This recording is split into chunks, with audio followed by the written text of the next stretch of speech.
حضرت امام اعظم ابو حنیفہ رضی اللہ تعالیٰ عنہ آپ قیام اللیل کیا کرتے تھے. آپ رات کو کھڑے ہو کر نمازیں پڑھا کرتے تھے.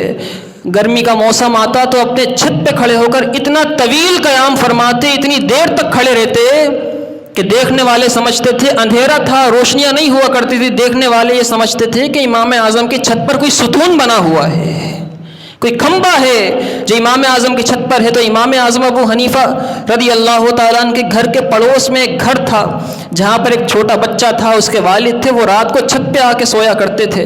وہ بچہ روزانہ رات کو دیکھا کرتا تھا کہ امام اعظم ابو حنیفہ کے گھر کی چھت پہ ایک ستون ہے. وہ روزانہ وہ ستون دیکھتا تھا, ہوتے امام اعظم تھے.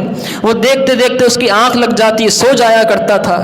حضرت امام اعظم ابو حنیفہ کا وصال ہوا, چند دن ہوئے تھے, وہ ستون نظر نہیں آیا اس بچے کو. تو اس نے اپنے والد سے پوچھا, کہا بابا جان یہ جو برابر والے ہیں ان کے گھر پر ایک ستون تھا, ایک پلر تھا, ایک کھمبا تھا, 3-4 دن ہو گئے وہ کھمبا نظر نہیں آ رہا, کہاں چلا گیا؟ تو اس بچے کے والد رونے لگے, کہنے لگے بیٹا وہ کھمبا نہیں تھا, وہ امام اعظم ابو حنیفہ تھے جو پوری رات قیام ہی کرتے رہا کرتے تھے, پوری رات رب کے حضور ہی کھڑے رہا کرتے تھے. ایک ہماری نمازیں ہیں, ہمیں تو نہ جانے کس چیز کی جلدی ہوتی ہے.